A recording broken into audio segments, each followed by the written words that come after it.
Thanks for listening to this archive of Teaching American History's Saturday webinar for Saturday, March 5th, 2022.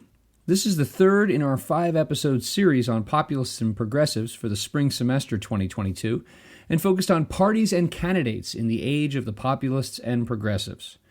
As always, we were joined by our moderator, Dr. Chris Burkett of Ashland University, and our two panelists for this episode were Dr. David Krugler of the University of Wisconsin-Platteville and Dr. Eric Sands of Berry College. Well, good morning, everybody, and welcome to another teachingamericanhistory.org Saturday webinar sponsored by the Ashbrook Center at Ashland University. TAH.org is the leading online resource for the documents-based study of American history, government, and civics for teachers, students, and citizens. I'm Chris Burkett. I teach political science and history, and I'm also the director of the Ashbrook Scholar Program for undergraduates at Ashland University. This spring, in case you're joining us for the first time this spring semester, we are building our conversations upon Ashbrook's Populists and Progressives documents collection, which was edited by Jason Jividan. You can access all of the documents in this collection for free online at tah.org, or you can purchase them in paperback format. Again, the point of these webinars is to bring together some thoughtful scholars and have a conversation about important political or historical questions. So we encourage all of you to join us in that conversation today by submitting questions via the Q&A function. And as always, we'll try to get to as many of those as possible. In the next week, you'll receive a link in an email that you can use to request a certificate of participation. And that email will also include a link to the archived video and audio of today's program. Today, we're talking about parties and candidates in the progressive era. And I'm really happy to welcome back some veterans to our conversations, longtime veterans of these Saturday webinars. First of all, David Krugler of the University of Wisconsin-Platteville, and Eric Sands of Berry College. So thank you both very much for being here this morning. It's always great to see you. Thank you. Pleasure to be here. Thank you, Chris. So we are talking about parties, and there are a number of ways we can sort of approach this, right? So I'm hoping that in the course of the conversation today, we'll talk about, what happens to the parties? What's the state of the parties? Maybe that's where we want to begin. Sort of what's the state of the parties in the progressive era, sort of loosely understood. Maybe you even want to start by defining the progressive era. when does that begin and when does it end? I know there are a number of different answers to that, but sort of what's the state of the parties and how do the parties change? How does that affect elections and how do elections affect the parties? And also the party system, I know, changes quite a bit during this era, right? And we make the move from sort of things being run mostly by party bosses to more and more sort of democratic participation through the direct primaries and things like that. So how would you recommend for those of who are joining us today who are teachers, for example, how would you recommend that they start to talk about these topics? Any thoughts on that? David, you want to go first? Sure. Well, I like to introduce the progressive era to my students by talking about the growing pains the United States was experiencing. That's something young people can relate to. The growing pains of industrialization. So it brings a raised standard of living, mass-produced cheap goods, but it also de-skills labor, lowers wages. There's recurring industrial capital labor conflict. You have the growing pains of cities, overcrowding, sanitation problems, as so well documented by Jacob Rees. And you have growing pains within the American political system. And these documents that we have before us today really show a grappling with these growing pains, an effort to ease, even cure them. That's how I like to introduce the progressive era, that it's a response, a national response to these pains. Yeah, I think that's a great approach to it. I typically start by talking about the end of the Gilded Age, and especially the state of parties at that point. This is an era that's known as the Golden Age of parties, and parties control almost every facet of political life. I mean, no matter what you look at, The political party is the central actor in organizing politics, in driving politics, setting national policy, and the party bosses, are organizing things at the state level. The national organizations are controlling the conventions. So, the parties are thoroughly in control, and, it's the populists that really pose the first major challenge to this party control. It turns out to be a failed enterprise, and, they're not successful in forming their own political party to challenge the existing party framework. But it does represent a kind of vulnerability for the parties. And so as you get into, and 1896 is the magic year for me, is that sort of the beginning of where what's left of the populist movement begins to emerge in these growing social movements in the country. So like social gospel and other social movements as well, that I think begin to merge into what's known as the progressive era. Yeah, very interesting. So what is it about the existing parties, or the parties as they, are toward the end of the 19th century? What is it that, let's say, populists in particular don't like about them? What are their concerns and complaints? And what do they propose to do about that? And then maybe how does that carry over with what the progressives want to do? Well, the populists are animated by problems within the economic system, and it's no surprise that their base of support is in agricultural regions, and they really want to reform the economic system in ways that will benefit agricultural producers and curb financial interests, especially those situated in New York and on the East Coast. When you take a look at the populist platform of 1892 from Omaha, we see some really radical ideas.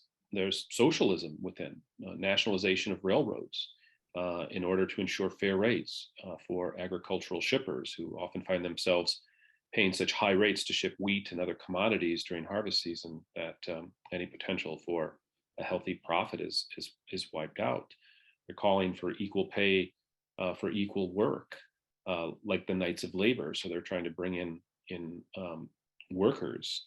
And they're also calling for a major revaluation of the currency system with this 16-to-1 ratio of silver to gold in order to increase the amount of paper money in circulation. That creates inflation that raises farm prices. And they're really unhappy with the existing parties. And a couple of the documents we have give us lots of evidence as to why this unhappiness had been building for a while.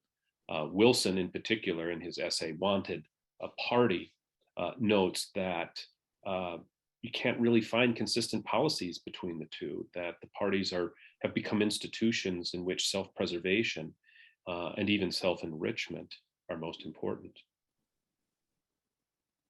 With these changing economic circumstances with the farmers, for example, and the new circumstances that they're facing, is it that they with the populists, they seek some sort of relief or some sort of solution to the problems in government, but they find that their elected representatives are somehow unresponsive or unwilling to do the sorts of things that would help them economically, put farm prices back on a sound footing and these sorts of things, and they identify the cause of that sort of lack of I don't want to say responsiveness, that's not the right word, but sort of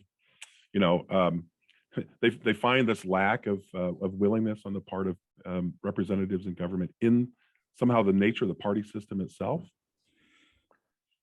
I think it's combined with criticism of the existing parties with the structure of American government. So another feature of the populist party platform is direct election of US senators. So they're calling for that in 1892. And then 20 years later, in the progressive party platform that Roosevelt has such a role in drafting, the direct election of senators is called for again. By that point, there's a lot of other support building for that. But the populists look to the U.S. Senate and they see that there are individuals who are buying their seats and are doing the bidding of railroads. One senator from Pennsylvania, for example, and so they want to crack that. So that requires amending the Constitution to allow direct election of senators. The progressives are the ones that achieve that, not the populists.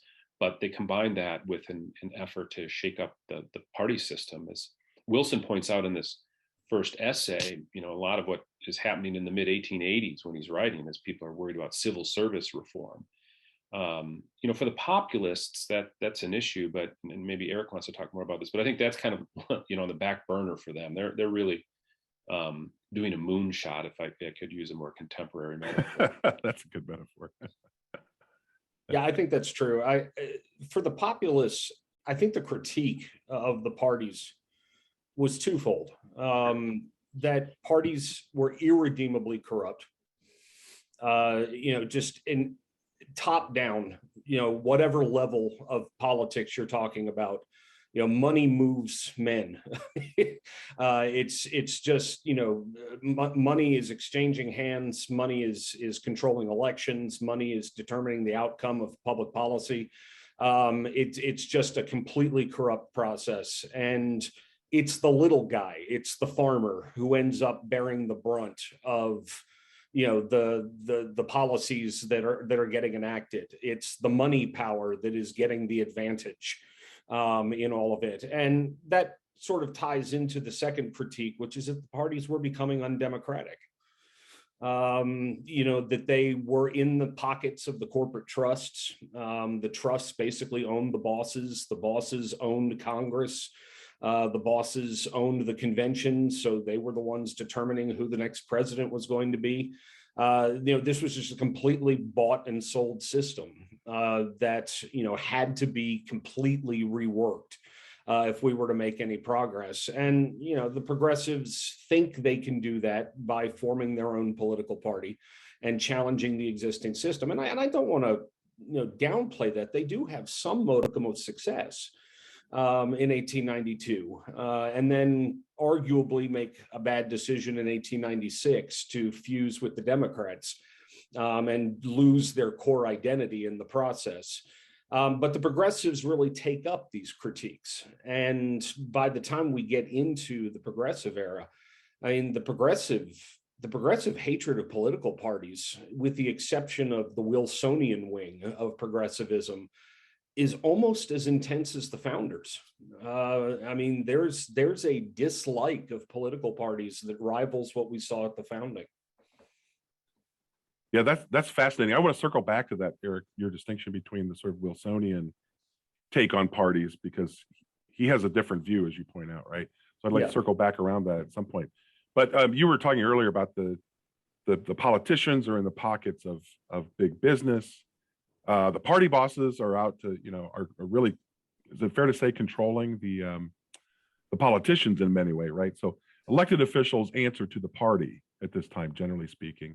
I think that's the expectation. And the party bosses, of course, are getting rich in every possible way they can. So I just, one of you recommended the Plunkitt piece, right, of Tammany Hall, and I have to ask, because I used this in my own class on parties. Is he being serious, or is this tongue in cheek, or is he honestly, laying out this idea of honest graft? No, he's serious. He's serious about this, really. Okay, all right. Yeah, William Reardon, the young journalist who interviewed him, this was the fix was in. This was not like, investigative journalism where Reardon was looking to burnish his reputation, and so Plunkitt sat down with him, knowing that he would ask the questions Plunkitt wanted. He would take down what Plunkitt wanted to say and present it in the most favorable light. And yeah, he's really, if you look at later in the document, he's saying, we ran into trouble where we were voted out of office because people thought we were misusing our office, but they just didn't understand. Like, we don't need to misuse our office. We can just openly do this. And I love reading this passage to my students, which comes on page 2 of our excerpt. My party's in power in the city, and it's going to undertake a lot of public improvements. When I'm tipped off, say, that they're going to lay out a new park at a certain place, I see my opportunity and I take it, end quote. And he goes on to say that he goes and he uses his inside knowledge to buy this land, and concludes, quote, "Ain't it perfectly honest to charge a good price and make a profit on my investment in foresight? Of course it is." Well, that's honest graft, end quote. Later in the essay, he calls that, foresight. And this is what infuriates the progressives and other journalists like Lincoln Steffens, who publishes a classic muckraking account, Shame of Cities. Mm-hmm. And we look at it and we're like, how can this guy call this foresight? He's abusing the privileges of office to enrich himself. But he believes this is appropriate because he's not blackmailing anyone. He's not shaking down saloon owners for regular payments. The city, the people get a benefit. There's a mutual benefit here as he sees it. Yeah, and he's not breaking any laws, right? So it's entirely legal. Okay, that's all right. There's also an important point, though, that Jane Addams brings out quite well in her essay on why the ward boss rules, which maybe we should have included for this. I don't know. But a lot of that money, that he's making off of this corruption is going back to his constituents. I mean, it's not that he's just hoarding the wealth. He's, using that money to help pay for tutoring programs. He's helping to pay the rent for immigrants. He's helping to feed families, deliver turkeys at Thanksgiving. All these ways that the ward boss is able to maintain a close relationship to his constituents and maintain his hold on office. And so, yeah, I think Plunkitt's basic message is, who exactly is getting hurt here? I mean, it's a good point, yeah. It kind of is corruption that works out for everybody. And at the end of the year, the books balance. I mean, it's not like anybody's stolen anything from the public coffers. Yeah, but the progressives identify this somehow as corruption. So, what is it that makes them think that's corrupt? Why? I get his argument and his mind. I'm not saying I agree with it, but I can understand his argument. What makes that corrupt then? Why do progressives disagree with him on that? If you look at Jane Addams' own work and what she says elsewhere in that essay, and Lincoln Steffens too, the problem is that, and this is, we can tie this to Wilson. This then ties people to individuals, not to policies. Oh, I see. So, when Wilson talks about the problem is the individualizing of our politics, the feeling is no party means what it says. Some men do seem to mean what they say. We will tie to them when we can.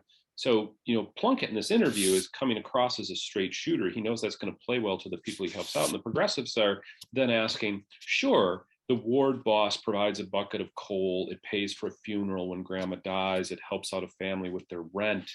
But this doesn't solve the growing pains of the country. This does not address overcrowding, right? If you're helping a family pay rent on their tenement, you're not addressing the problem of tenements in the first place. So the progressives are thinking about the larger context here. Yeah, that makes a lot of sense. That's perfectly clear. Thanks, David. I appreciate that. So let me just remind everybody who's joining us here, please feel free to submit questions in the Q&A. You've got two very, very thoughtful and knowledgeable scholars on these topics here, and they're happy to answer anything. I do see Dan submitted a question. How did Bryan get the nomination in 1896? I can't imagine the party bosses favored him, or did they? Any thoughts on this? Well, the Democrats didn't really have a candidate in 1896. They had a lot of issues going their way, but they didn't have anybody in the bullpen. And so it was one of those fortuitous circumstances, or not so fortuitous as it turned out, that Bryan happened to speak at the Democratic National Convention and delivered the first iteration of his Cross and Gold speech. And the convention was transfixed. In that one moment, they knew they had found their candidate. Now, they didn't take, I think, enough time to think about what kind of liabilities were going to come along. with Bryan as a candidate, and his overt religiosity, which did not win him a lot of favors in the North. In fact, I think they could only find one prominent preacher to endorse him in the North. And, it was not that good. But they thought, given Bryant's, his themes and his rhetoric, he'd be able to pull along a lot of the populace along with them. So, create him as a fusion candidate, get him nominated. The Progressives, I believe, did nominate their own VP candidate. So that was their way of remaining, separate from the Democrats. But I mean, that was a nominal difference between them. Right. Okay, so again, I find this interesting. It seems like my general impression is that at this time, you've got the Republicans and Democrats. You have the rise of these interesting third parties. And by the way, Adam's just submitted a question on this, so we'll turn to that in just a second. I always found it fascinating that it was the Democrats that sort of welcomed Bryan and the Populists into their fold, because they always struck me at this time as sort of being the party of extraordinarily limited national governments, the sort of carrying on the tradition of states' rights in a certain way, right, from after the Civil War. Whereas it's the Republican Party that always struck me as being more progressive in a certain sense, right? And you have a lot of the more prominent figures who identify themselves as progressives come out of the Republican Party. So I was just sort of found it odd that the Republicans weren't the party that populists were sort of that they gravitated to. Is there a reason why they went Democrat instead of Republican?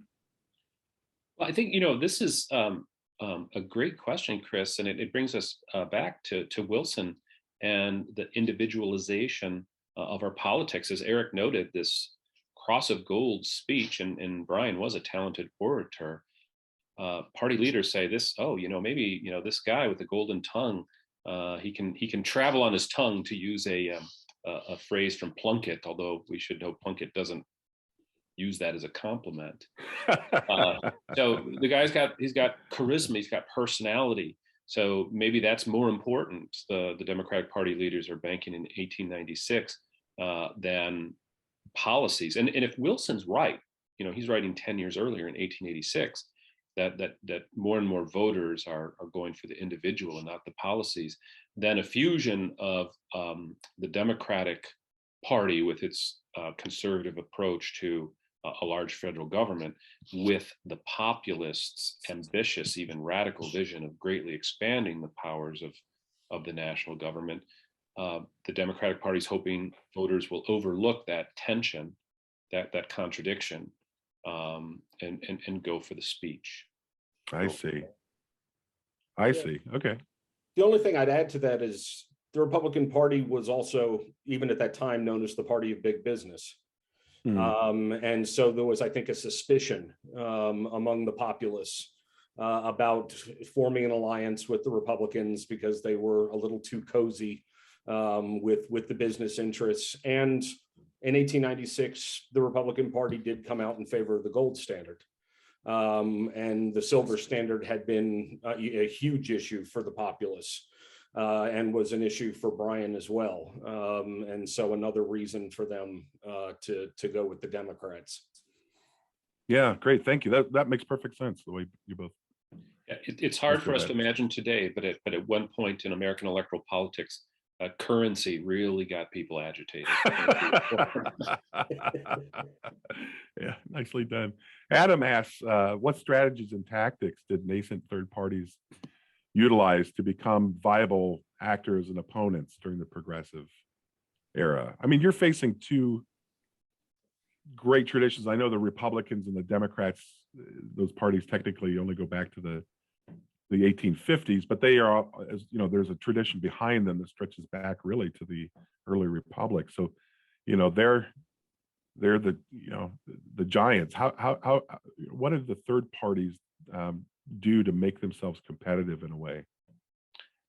Well, as we see in the Progressive Party platform on page 3 at the start, of the document, they hold back no fire in going after the existing parties. They absolutely lash them.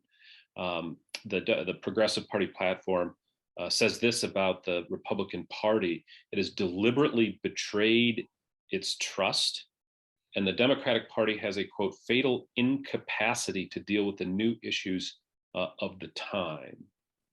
And that's just one or two of the criticisms offered of the existing party. So I would say the first strategy is attack the existing parties, expose the flaws, get voters to start saying, yeah, they're right, and then offer a substitute, an alternative. You know, Chris, I sometimes draw a parallel for the progressives to the Tea Party, because they faced many of the same very hard choices. So the Tea Party wanted to preserve itself as a social movement. You know, they were emphatic: we're not a political party. You know, we're not going to form our. Well, the progressives early on were the same way. They didn't want to see themselves as a political party because parties are corrupt. Parties are the things that we're warring against. How would it really help us to end up forming a political party and then fall into the same, den of, that the parties have in the past? It's just, as we get into the latter part of the early 1900s, I think they just come to realize that there's no viable way of winning without becoming a political party. And they end up having to form in 1912, even though they don't have particularly a lot of success in the election, but they do keep the Republicans from getting elected again. So they do have an influence over the election. But yeah, it's just, they do rage against political parties, but they kind of accept that they kind of need to form a political party to be a viable force in American politics. And then I think the idea would be, once they got elected, once they were able to trounce the existing parties, they could abolish the parties at that point and go back to a nonpartisan system.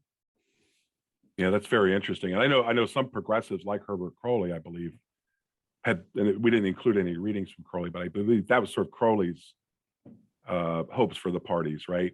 Replace the existing parties with the progressive party that would eventually just sort of, the need for it would eventually just sort of go away, right? And that we could actually have government without parties. But yeah, I that's a moonshot too. Speaking of moonshots, but right, go ahead. I think to build on this answer and to Adam's question, the progressives specifically were also trying to transcend the very nature of politics. So if we look at what Plunkitt's talking about, he's very comfortable with politics as a transactional system, right? I work within it, I should benefit from it, but I provide you, the voters, with what you need, and then you give me your loyalty, right? I mean, everybody's happy. It's transactional.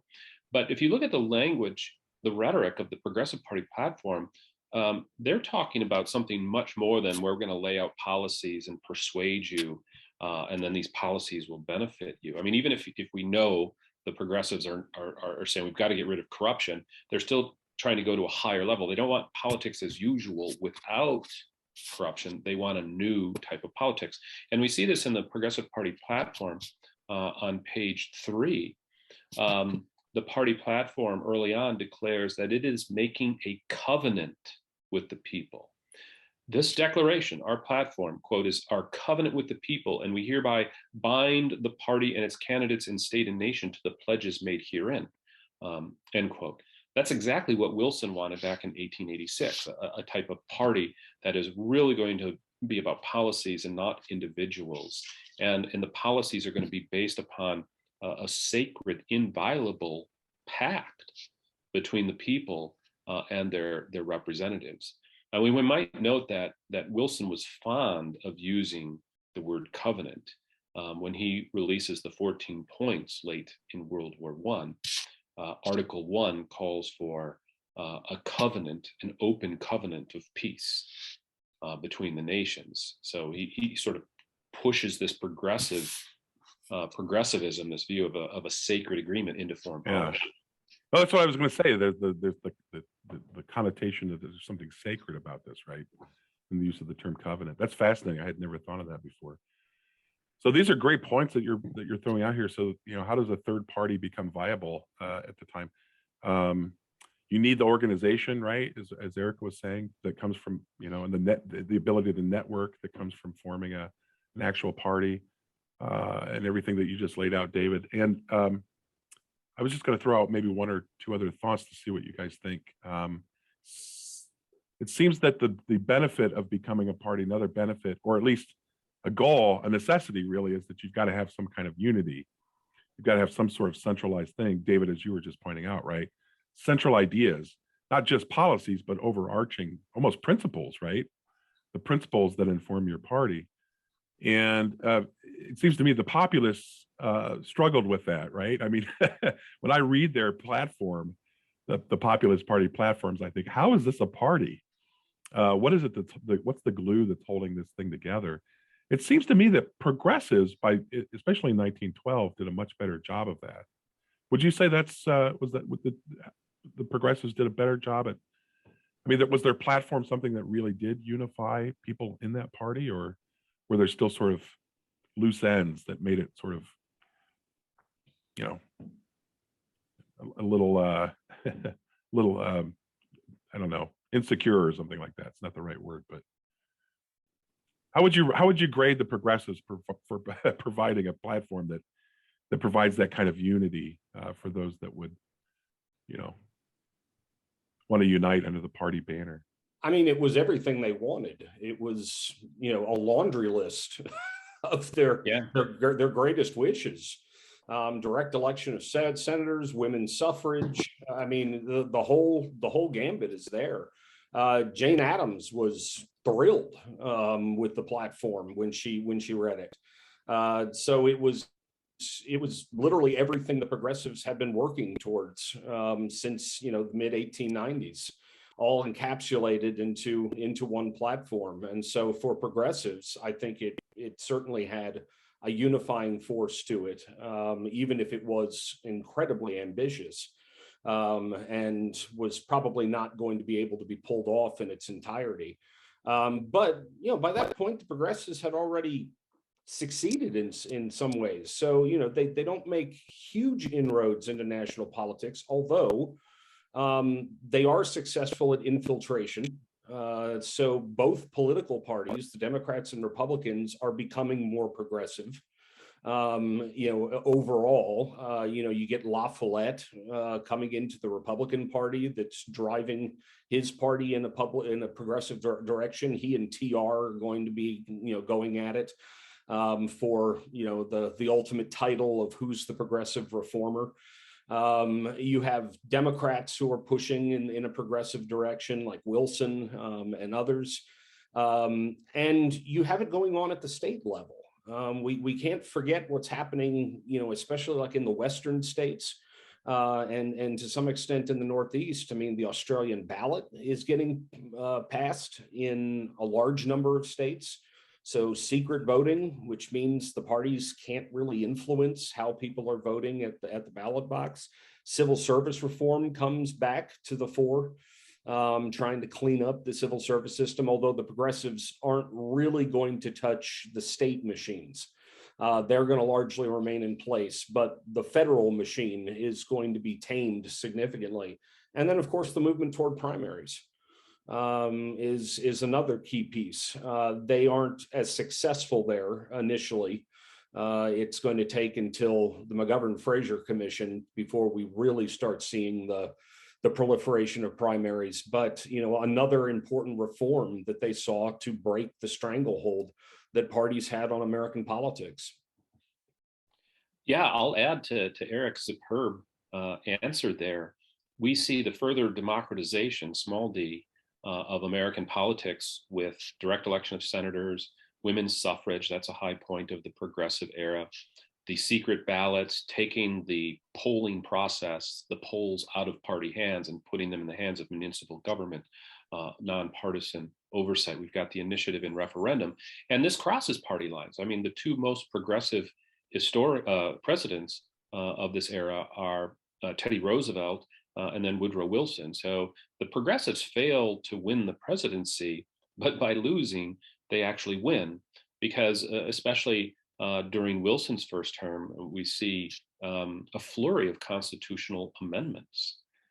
So we have direct election of senators, the graduated income tax, women's suffrage, and prohibition, which is a form of social control, especially directed at immigrants and urban populations, but still counts as a progressive reform.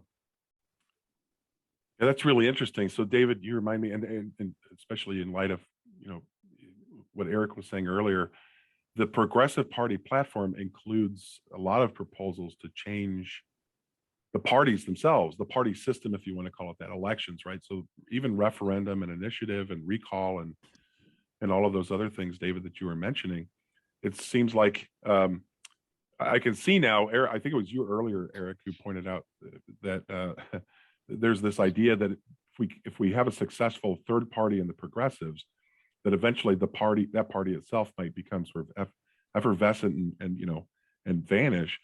It seems to me that a lot of those proposals that are in the party platform, the Progressive Party platform of 1912, might actually make that happen. The more you increase participatory democracy or direct democracy, is the idea that there might be less need for the kind of party organization that we've had for the last who knows how many years?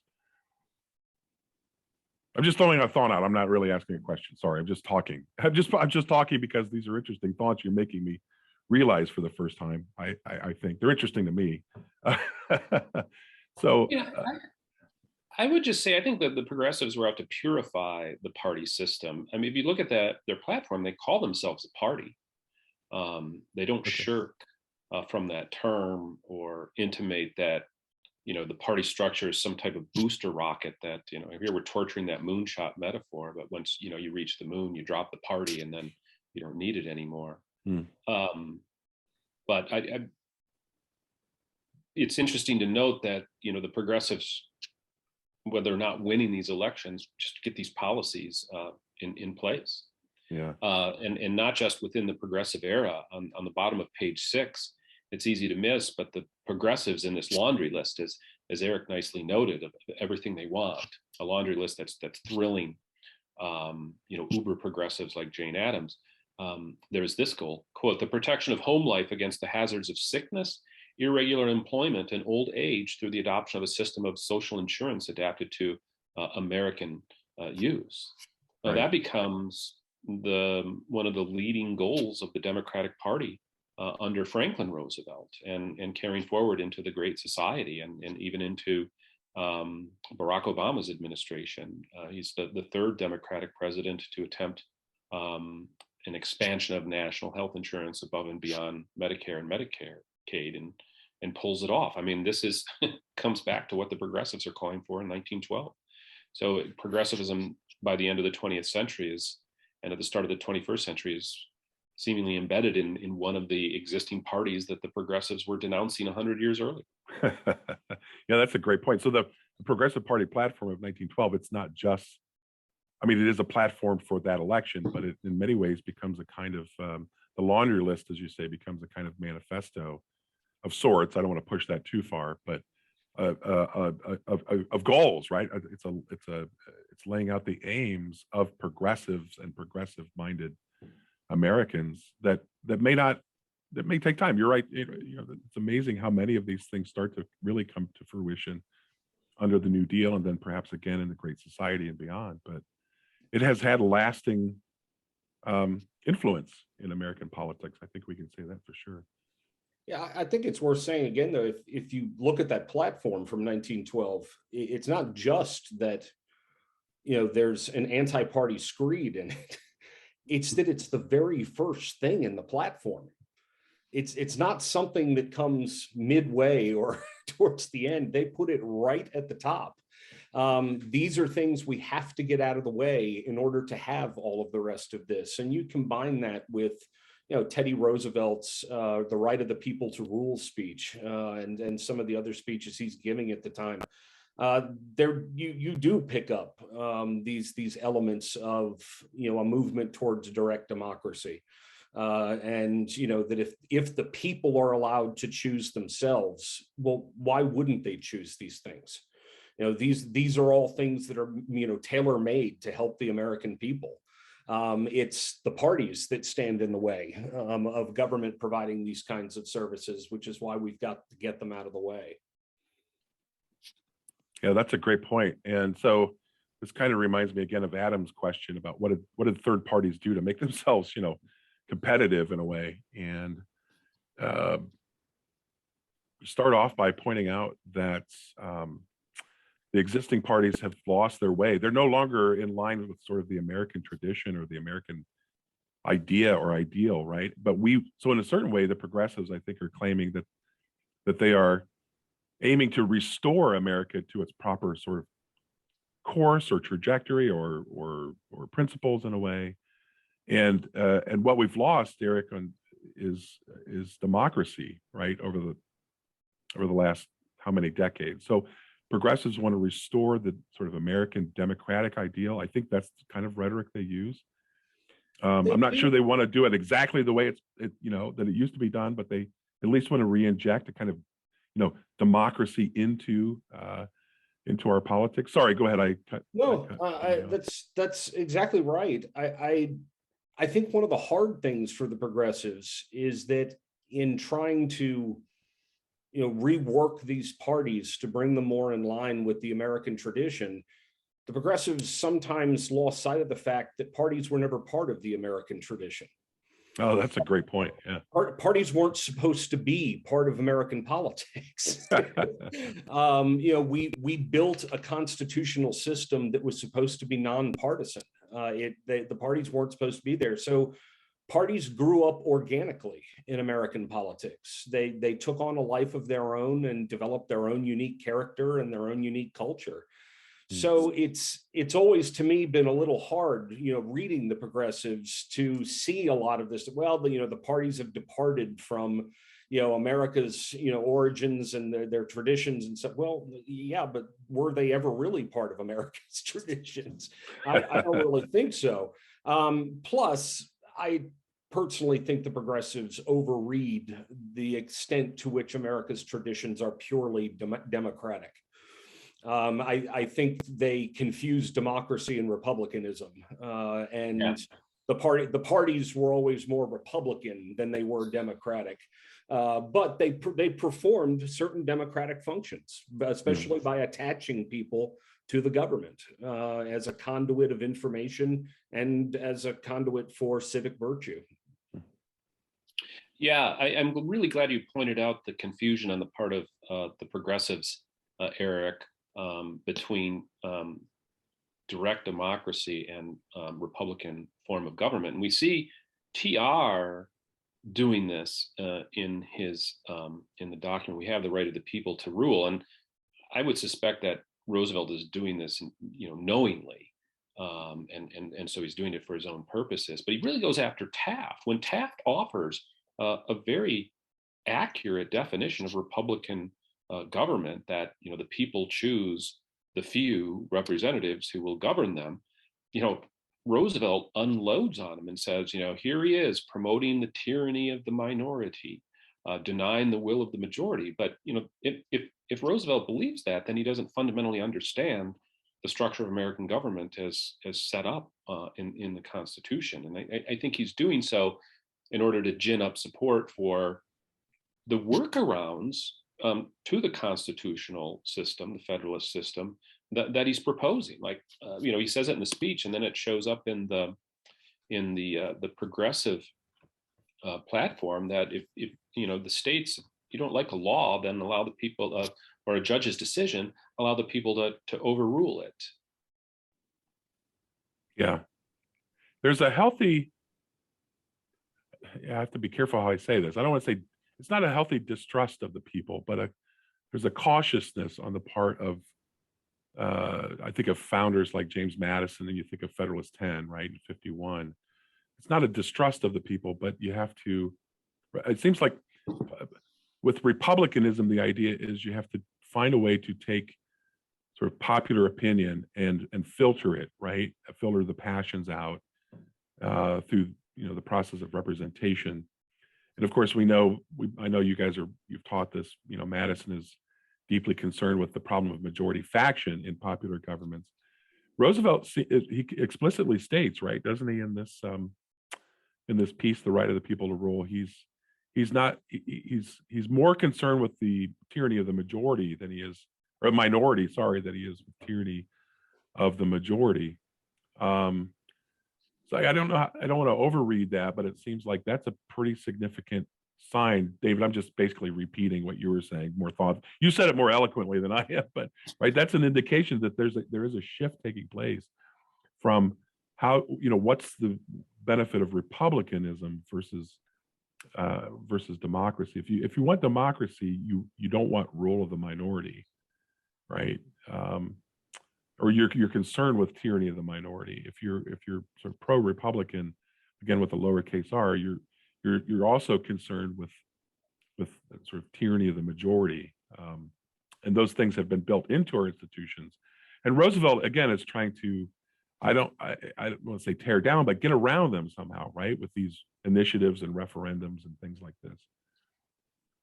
So sorry again, there's no question in there. I'm just thinking out loud to be more clear in my own mind about these things. But while we're talking about Roosevelt, we have this question from Dan about without Roosevelt, would the Progressive Party have had any impact in 1912? And I don't think it would have. I think if Roosevelt had decided to sit out 1912, it would have been a far different electoral outcome. I'd love to hear what Eric thinks about that what if.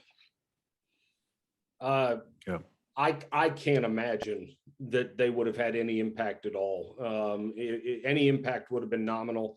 The only candidate I could think that they would put up would be La Follette at that point.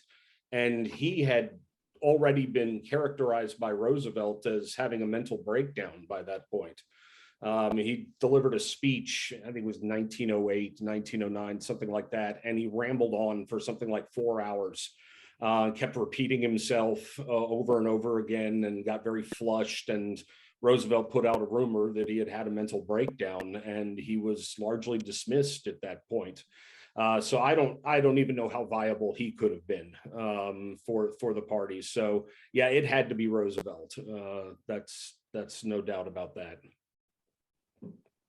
It seems like the fact that Roosevelt ends up bolting the Republican Party and running as the progressive candidate is another, maybe this is an opportunity to talk about how the parties work. So what happened with, I've thought some broad questions here. How did the sort of tension between Taft and Roosevelt and their own understandings of what it meant to be a progressive, how did that affect the party?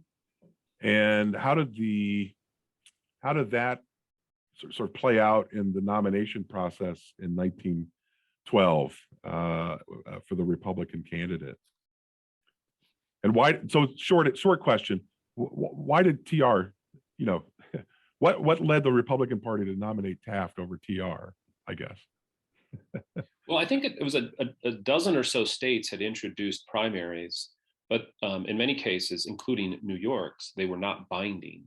And so, though, if I remember correctly, Roosevelt was a popular choice, the Republican Party in New York was able to ignore the primary results and go for Taft. And so the decision was still made at the convention, as had been the pattern and would be for many presidential elections to come. And so, I don't want to say he does it in a snit and just says, well, I didn't like this outcome, so now I'm going to run. I think he was gearing up for that anyway. But it sort of feeds into what the Progressive Party is about, right? Like we've tried to reform the parties through primaries, and it's not complete. And they don't want it, so we have to go out on our own. And he was also pretty disappointed that Taft had not been the progressive he envisioned. Roosevelt's a tough act to follow, right? And no one knows that more than Taft. Right. But is it that Roosevelt is challenging a sitting Republican president, that the Republicans are inclined not to unseat Taft, that they stuck with Taft, or were there were there really, deeper sort of ideological differences between Roosevelt and the state of the Republican Party at the time, or Roosevelt had gone pretty far out there into the progressive domain for even Republicans to stay on board. So his new nationalism speech, when he delivered that, was denounced. It was praised in many places, but it was also denounced being anarchist, as being communist. Wow. It was treated with a great deal of suspicion. He was calling for major government regulation of the economy in that speech, far more than we had ever authorized and had ever contemplated in the past. I think this was just beyond what Republicans were comfortable with. They were willing to embrace some regulation of the economy by that point, and Taft was willing to embrace some regulation of the economy, but not to the level that TR was talking about. And then these radical, reforms in, to pure democracy. Taft was a pretty strict constitutionalist, and I think he saw these reforms as fundamentally challenging the integrity of the Constitution. And that forced him to, take a stand against TR and to hold the party, away from him and say he can't represent us. Yeah, and Roosevelt's decision first to undermine the incumbent president and undermine the party and its policies by proposing these alternatives and these policies that were unacceptable to the established Republicans. That really puts Taft in a difficult position because, as Eric noted, Roosevelt is proposing some, pretty radical workarounds or ways to deal with the Constitution to override Supreme Court decisions. So that means Taft has to go out, and he's running for re-election, and he's telling audiences our constitutional system is sound the way the founders constructed it. Let's not mess with it. There's a reform fervor in the nation, and Taft is not opposed to progressive reform, but if the messaging he has to be behind while he's campaigning is it's not broke, we don't have to fix it, the takeaway for a lot of people is, yeah, but what about all the stuff that is broke? And that's just not a winning electoral strategy, and it's kind of foisted on Taft, I believe, by Roosevelt's actions and decisions. Yeah, those are great points from both of you on that. I hadn't thought of either of those things. The new nationalism, Eric, that was 1910, right? The new nationalism speech. Yes. Am I right about that? Yes. So, yeah. Okay, good. Yeah, so that's I hadn't thought about that. He really had, drifted from the party by that point. Very interesting. So while we're on Theodore Roosevelt, he submitted two questions. He says the real question is, wasn't TR becoming too progressive for the majority of progressives by 1912? I don't know if either of you want to tackle that. His other question is, who should play TR in a biographical movie, and what role, what attributes, have to come across of Roosevelt's in such a portrayal? Want to answer either of those questions? Was TR too progressive? I'm not prepared to do a casting call prediction at this point, so I'll address the second question. Okay. I don't think he was becoming too progressive for the majority of progressives. It depends on how we define those progressives, right? Are we talking about the Progressive Party itself, the structure there, or voters who considered themselves progressive?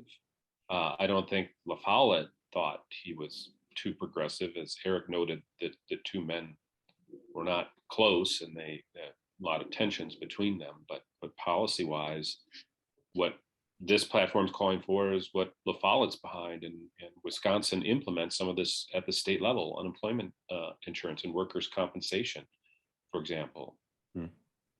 It's also true also that there were some progressives, perhaps mainly among what you might call the sort of intellectual wing of the progressives, who thought Roosevelt wasn't progressive enough. I'm thinking of Crowley, for example. I think Crowley has some criticisms of Roosevelt as sort of being even in 1912, still sort of a half-baked progressive. I mean, he is proposing, I mean, from the Taft perspective, the Roosevelt, Republican Taft perspective, yeah, Roosevelt's gone, he drank the Kool-Aid, right? He's almost full-blown socialist.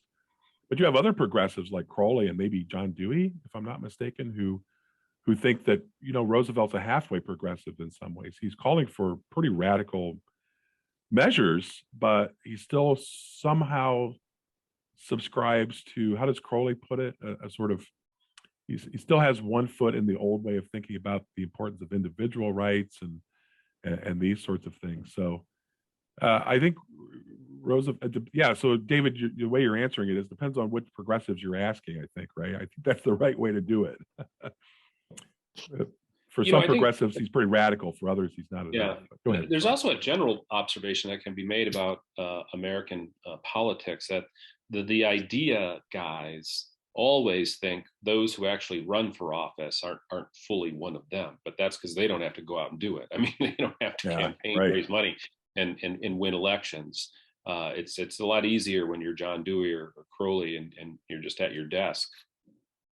That's a very good point. Very, very good point. By the way, Dan jumps in on the casting thing and says Robin Williams already nailed it. So, all right. Yeah, United at the Museum. United at the Museum, yeah. So I want to circle back a little bit because earlier you were both talking about, you know, sort of the Wilsonian take on parties, which is, I think, not in favor of third parties, right? Wilson, I think, wanted to keep the existing two-party system, but reform it in certain ways, right? And I think that really comes out of this piece, One at a Party. The fact that we have two parties serves a good purpose, I think, for Wilson, doesn't it? There's a usefulness to having two parties. And the problem is, again, that the parties are personality-centered.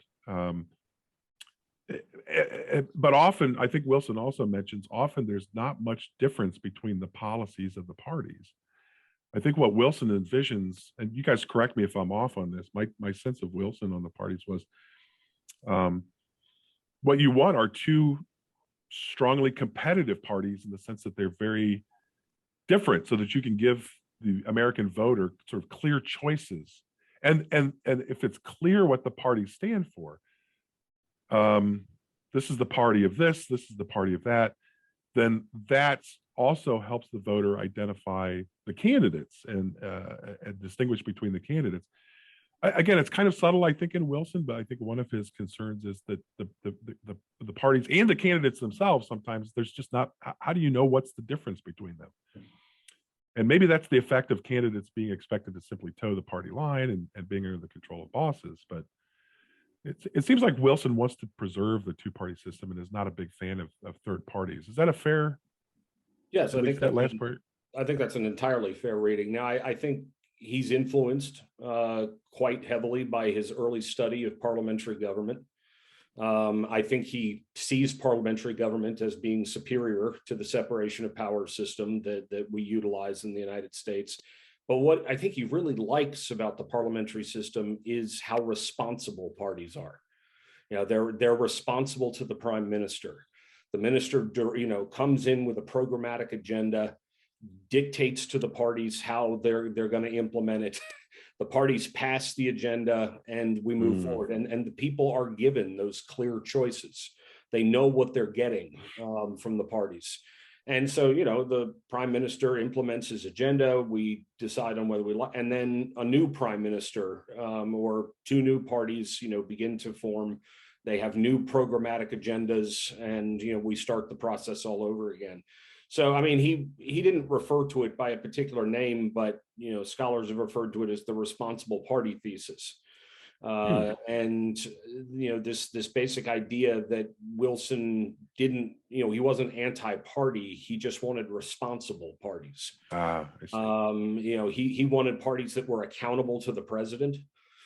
He wanted a much more robust executive in the constitutional system that was much more dynamic and led from the White House, but also served as a party leader. And that this would be the key way that the president could overcome the separation of powers and get things accomplished in Congress, was by dictating to the party what they were going to pass in the way of legislation.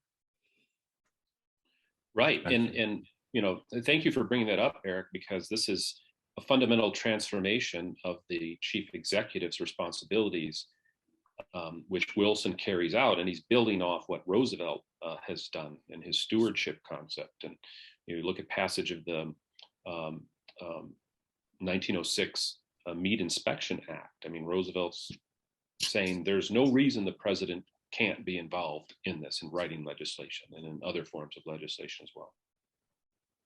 Yeah, those are great points. Thanks. So while we're on Wilson, then again, those were very thoughtful answers. So why was Wilson not attracted to the platform of the Progressive Party in 1912? So he's not inclined to favor third parties, which we just talked about. For again, very thoughtful answers on that. Were there aspects of the Progressive Party platform that Wilson maybe didn't want to associate with or wasn't in favor with? I guess what I'm asking is, I've always sort of wondered why wasn't Wilson part of the Progressive Party? Well, there are a number of ways. He wanted to win. Okay. Yeah. That's great. We're running out of time. He wanted to win, and very quickly. I mean, he was not an early supporter of women's suffrage, and even as president, he's resisting it. So that's a plank he doesn't care for. Okay. Yeah, he's also a loyal Democrat. I mean, that's his history. He's made his way up through the ranks as a Democratic soldier, and the Democrats who have put him, into the governorship and then moved him up into a presidential nomination. Yeah, I think it would have been incredibly foolish of him to abandon the party, especially given the fact that anybody looking at the 1912 election and seeing the break off of the Progressive Party knew that this was going to work to the Republicans' detriment. This was only going to help Democrats. So, yeah, why would you? Why would you look a gift horse in the mouth? That's a great point. Do you think Wilson was also a little lukewarm about the sort of direct democracy reforms at all? As far as referendum and initiative and a lot of those other proposals, do you think Wilson was not a fan of those, or? I think he supported. As governor of New York, he's bringing in workers' compensation, and I don't think he spoke out against initiatives and referendum. Did he, Eric? Not that I know of. Okay.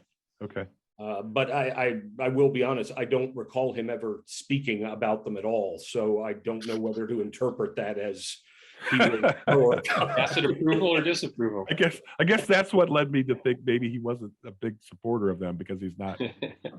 And like women's suffrage, right? I mean, he was kind of silent on that, right, for the most part. So since we're on the election of 1912 again, then, how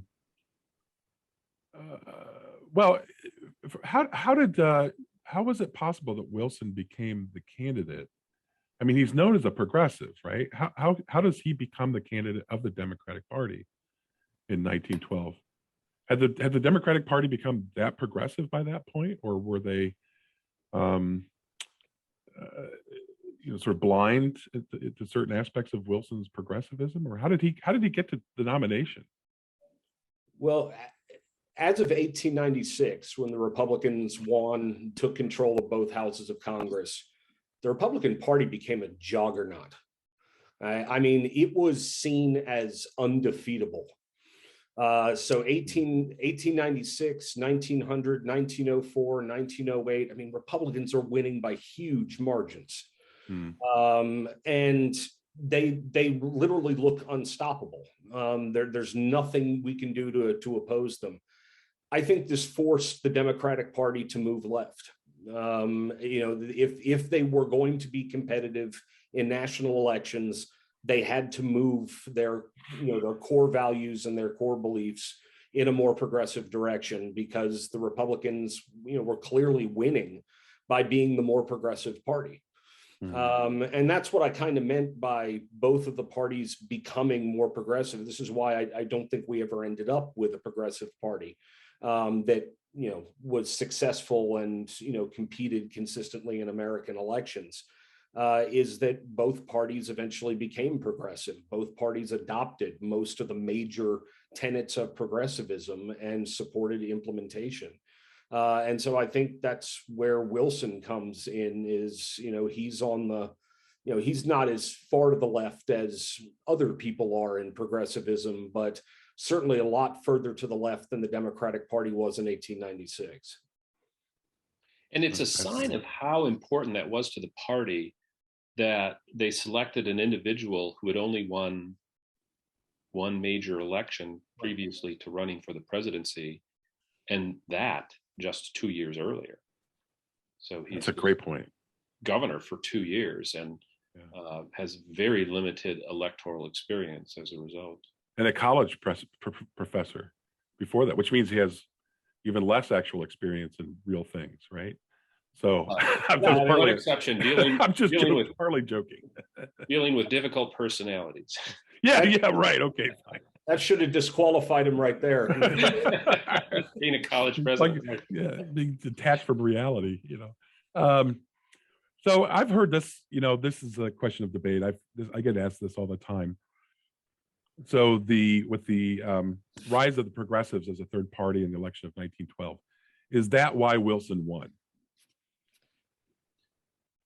Well, you get the plurality of votes, and right. I think his electoral count is fairly comfortable. But I think, as Eric noted earlier, Roosevelt breaking away is to the detriment of Taft and the established Republican Party. We should also factor in the fourth candidate, Eugene Debs, the socialist, right. And of the four, he polls the furthest behind. And I don't think Debs is having an effect, in the electoral college count in any particular state, but definitely the third party progressive breakaway works to Wilson's advantage. Right. I've heard it said or claimed that, that Wilson would not have won except, well, how do they put it? His victory in the election was due entirely to the split, right, between Republicans and progressives. And I think that's really hard to calculate numerically because you do have the electoral counts, but to what extent were the votes on the local districts on the state level, how were they affecting the sort of overall allotment of delegates and things like that. But part of the reason I asked the question is it seems to me that overlooks the fact that Wilson ran, I think, a pretty good campaign in the election of 1912. I mean, his New Freedom speeches, I think my sense is, tell me if you have a sense of this, please, were pretty popular.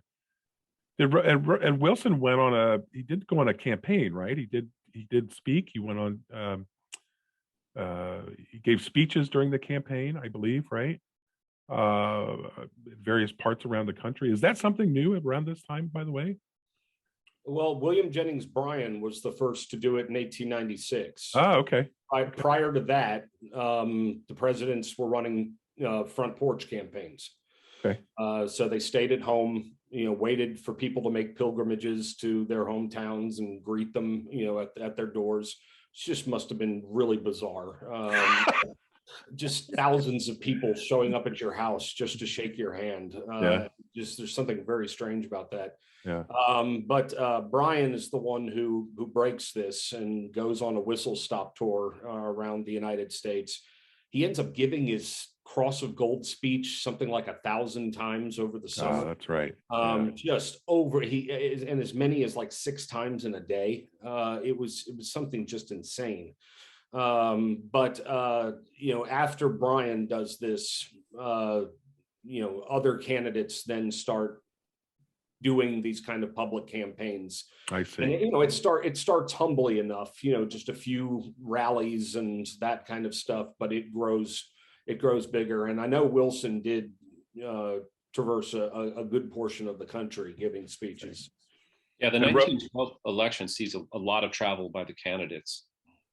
McKinley was slow to do this. He didn't do it in 1896, and if I remember correctly, 1900 he did not get out on the road very much. Interesting. What about the Taft? I've tried to find more Taft speeches from 1912, and they seem to be hard to find. Do you know, did Taft buy into this or no? I can't. I mean, I know we went up to New Hampshire and gave an important speech against Roosevelt's ideas, but I can't remember the exact date. Okay, I was just curious if you knew off the top of your head.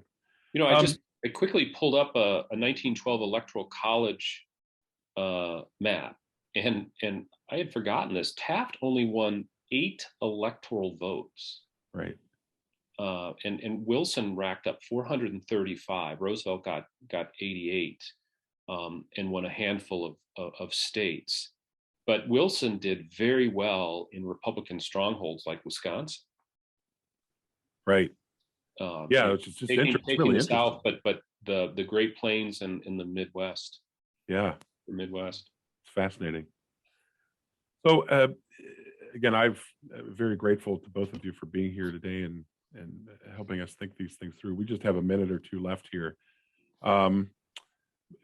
Thoughts on sort of the effects or the influence of what's going on with the parties at this time? Sort of what effect or influence does that have on parties later in the 20th century or even today? Do we see the consequences Oh yeah, there's no question. I mean, the progressives had a crippling effect on parties. Oh wow! Okay. And parties are a mere shadow of what they once were, and that's, I guess, not for me to say whether that's a good thing or a bad thing. I happen to be a very pro-party person, so I think something integral has been lost in American politics because we don't have vibrant, strong parties anymore. Yeah, I mean, parties just don't have the relationship with the electorate they once did. They just don't have the power they once did. They don't influence the people the way they once did. And I think the progressives have also left the parties with an irredeemably bad name. When people today think about political parties, usually they don't have positive connotations. It's usually negative things they have to say about the parties, and I think that's another legacy of the progressives. Very interesting. I think too, one connection we can make: parties have become money-raising machines since the progressive era, and that's intimated by the Progressive Party platform, in which they want to curb corporate power. And it's during the progressive era we see the first limitations on campaign contributions. And both of the major parties today, there was an attempt 20 years ago, a bipartisan attempt, remember McCain-Feingold, to limit contributions, but that law's long been in tatters. And I think that's another reason voters look down on parties, is because they think they're just out to raise money for the candidates, and they're not really interested in people who don't have a lot of money to give. Very interesting. Very interesting. Well, again, thank you both so much. As always, I've really enjoyed talking with you both, and I learn every time we have a chance to do this. So thank you both very much. You're quite welcome. Thank you, Chris. Really, for questions. Really appreciate it. Thank you. So, and thanks to everybody who joined us today. Thanks for submitting questions. Just a quick reminder that you'll get an email with your link for your certificate of participation. If you've enjoyed our webinar today, look into the other resources that TAH provides, tah.org provides. Go to the website, share your experiences with your colleagues, your friends, on social media. If you think of it, we appreciate all of that. Our next Saturday webinar will be April 2nd, and we'll be discussing, this is a long title, Democracy, Republicanism, and Changing Views on the Separation of Powers. So I think the short title is going to be would be something like Changing Views on the Constitution. But hope to see you all then. And until then, take care. Thanks again for listening. You can learn more about our documents, programs, and resources for teachers and students at teachingamericanhistory.org or tah.org.